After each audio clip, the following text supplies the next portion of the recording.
Olá, seja bem-vindo ao Visão Trabalhista Entrevista. Obrigada pela sua companhia aqui no nosso programa. Hoje a gente vai falar de um assunto, na verdade a gente vai voltar a falar de um assunto muito importante, porque a gente já abordou esse assunto várias vezes aqui no nosso programa, só que agora com o agravante que, infelizmente, a reforma trabalhista foi aprovada no último dia 13, o presidente Michel Temer sancionou a lei, e aí a gente tem que entender o que foi sancionado e quais são os prejuízos e o que a gente pode fazer em relação a tudo isso. Chorar não adianta, adianta é lutar, certo?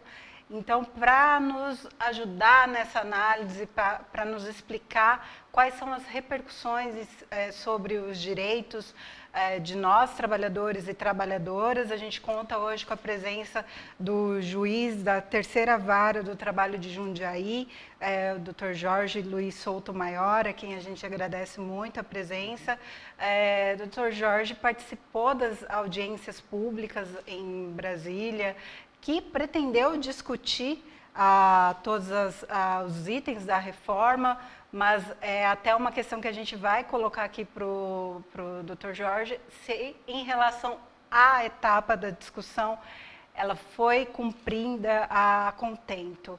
Mas o nosso convidado hoje também coordena um grupo de estudos na USP sobre trabalho, sobre direito, e esse grupo fez um documentário muito importante para a gente, mas eu queria que você desse uma olhada junto comigo, uma parte específica que fala justamente sobre o trabalho terceirizado, a vida de um trabalhador terceirizado. Vamos dar uma olhada?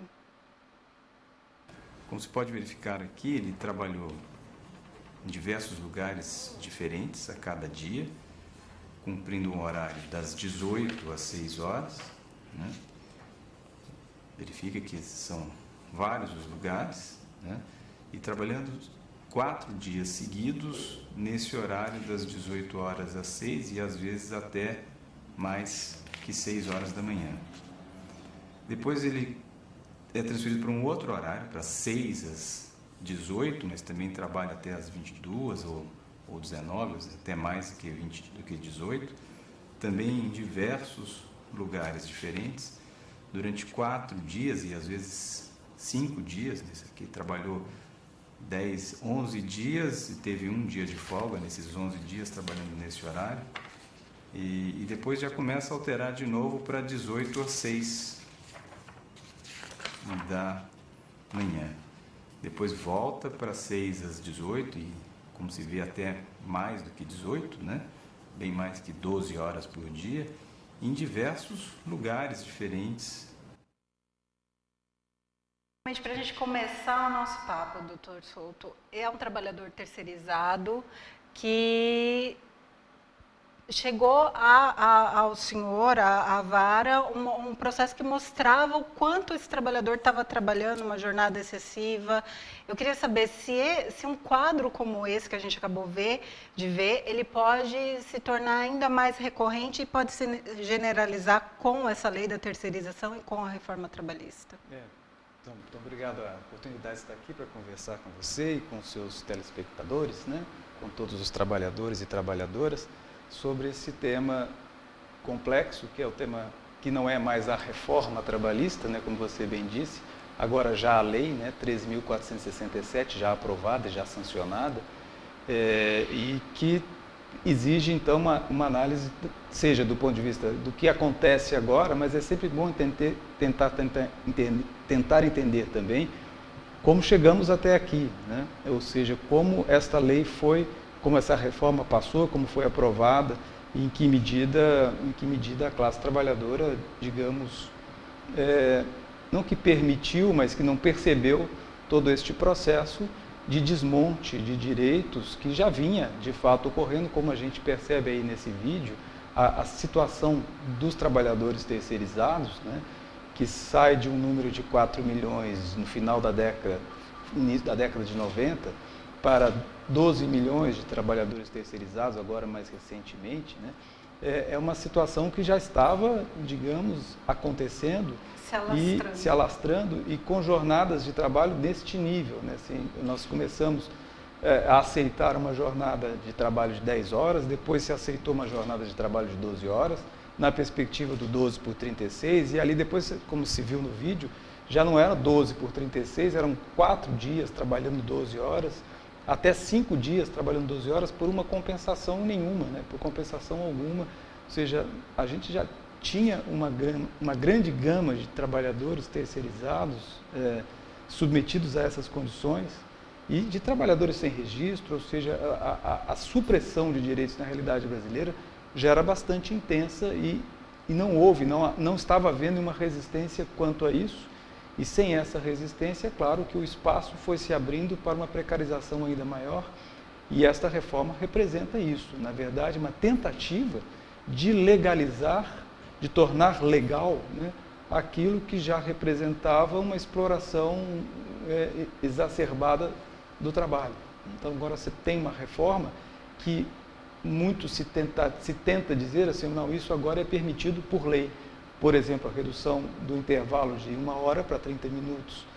Por exemplo, a possibilidade de pagamento de parcelas salariais sem ser considerada salário, né? Então tem que repercute no 13º salário, que repercute nas férias negativamente, né? Que repercute negativamente depois na aposentadoria, que repercute negativamente no custeio da Previdência Social, né? Então nós temos diversos dispositivos, na verdade é uma enormidade, né? São 201, eu elenquei 201 perdas, né, dos trabalhadores com essa reforma, e até trouxe a minha colinha aqui, mas não dá, durante o nosso tempo que a gente tem aqui, é impossível falar de todas elas, e as pessoas não perceberam nesse processo agora mais recente, as pessoas, e sobretudo trabalhadores e profissionais da área do direito mesmo, muitas pessoas não tiveram a compreensão da intensidade das perdas que representam esta reforma, agora não mais reforma.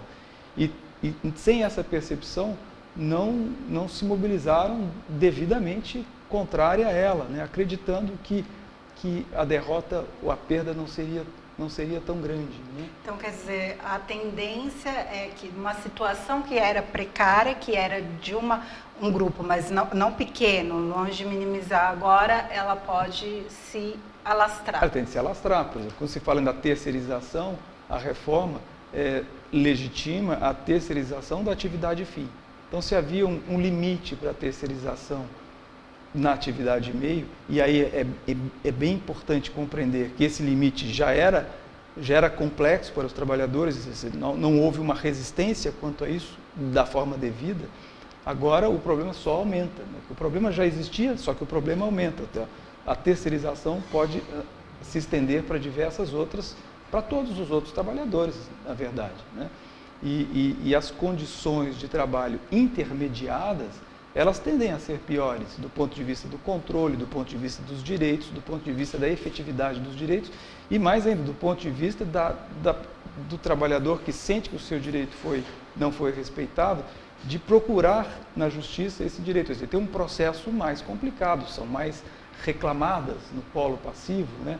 E a terceirização permitida por esta reforma não é só uma terceirização, ela amplia para quarteirização. Então, a pessoa pode ser contratada por uma empresa para trabalhar para outra empresa, prestando serviços a uma quarta empresa. Ou seja, então, os complicadores vão aumentando. E é claro que se você tem um capital que vai ser colocado num empreendimento, né, se você coloca intermediadores entre o capital e o trabalho, é evidente que esses intermediários vão ficando com uma parcela daquilo que representa a remuneração do trabalho. Achatamento de renda. E, consequentemente, os trabalhadores tendem a receber menos, né? Tendem a ter uma ineficácia maior dos seus direitos, consequentemente. O quadro é desalentador, porque a gente imagina o que será essas relações de trabalho para nós daqui para frente, mas ele implica em não desanimar, em ir para cima e procurar reverter, porque como o Dr. Souto está contando aqui para nós, não houve uma resistência à altura do ataque, até porque as armas utilizadas, principalmente em tentar acuar o trabalhador, foram muito fortes. E a gente vai continuar nessa conversa para a gente entender quais são os prejuízos e o que pode ser feito para tentar reverter. Fica com a gente que a gente já volta no próximo bloco.